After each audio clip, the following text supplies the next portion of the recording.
Good afternoon বন্ধুরা, তোমরা সবাই কেমন আছো? আজ আমি আমার রান্নাঘরে একটি তিল আলুর নিরামিষ রেসিপি নিয়ে হাজির হয়ে গেলাম।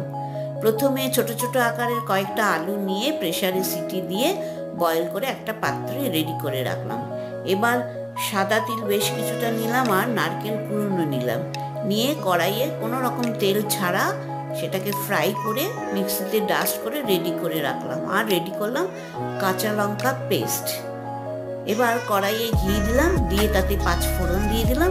যখন সেটা রেডি হয়ে যাবে তখন সেটা আলুর ওপর ছড়িয়ে দিলাম, দিয়ে তাতে 1 চামচ কাঁচা লঙ্কার পেস্ট দিলাম, আর যেটা গুঁড়ো করে রেখেছিলাম তিল আর নারকেল সেটাও দিয়ে দিলাম, আর দিয়ে দিলাম লেবুর রস।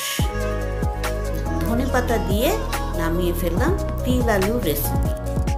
এটি যারা নিরামিষ খান তাদেরও খেতে খুব ভালো লাগবে, বা যারা ফাস্টিং করেন কখনো কখনো পুজোর সময়, তখন এটা পরোটার সাহায্যে খেলেও খুব ভালো লাগবে।